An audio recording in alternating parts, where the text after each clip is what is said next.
अब next question again curved surface पर है।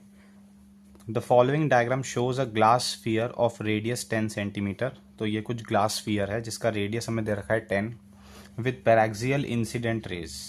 Calculate the refractive index of the glass sphere. तो हमें इस ग्लास स्फीयर का रिफ्रैक्टिव इंडेक्स हमें कैलकुलेट करना है। अब फिर से, अब यहाँ पे देखो, यहाँ पे ये कर्व्ड सरफेस हो गया। अब ये कर्व्ड सरफेस के एक तरफ यानी बाहर की तरफ एयर होगा, तो जिसका रिफ्रैक्टिव इंडेक्स होगा 1, और इसके दूसरी तरफ ग्लास का रिफ्रैक्टिव इंडेक्स हमें नहीं पता, तो इसको मान लेते हैं म्यू। ठीक है, तो यही हमें म्यू कैलकुलेट करना है।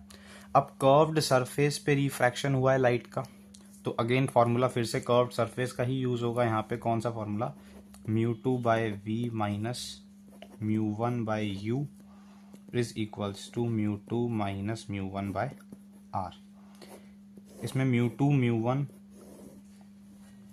ये लास्ट वीडियो में आपको एक्सप्लेन करे थे।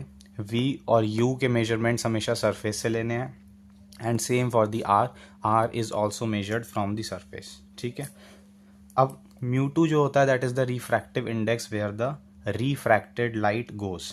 तो रिफ्रैक्टेड लाइट इस बार ग्लास में आई है, तो ग्लास का रिफ्रैक्टिव इंडेक्स हमें नहीं पता, mu upon image distance from the surface.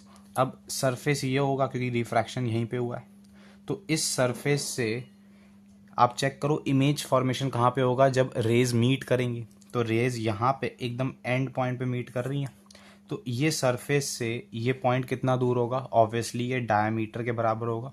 तो डायामीटर कितना हो गया, इफ रेडियस इज 10 तो डायामीटर इज 20, तो मतलब ये डिस्टेंस जो हो गया 20।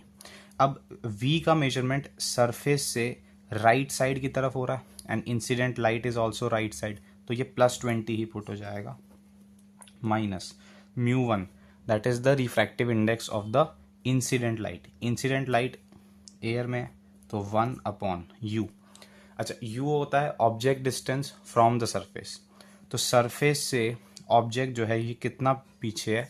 अब पैरेलल रेज आ रही हैं, तो इससे यही क्लियर है कि ऑब्जेक्ट जो है वो इनफाइनाइट डिस्टेंस पर है, तो u हो गया इनफाइनाइट इज इक्वल्स टू μ2 आपका म्यू है, और μ1 एयर है, तो 1/r हो गया रेडियस। Radius is 10।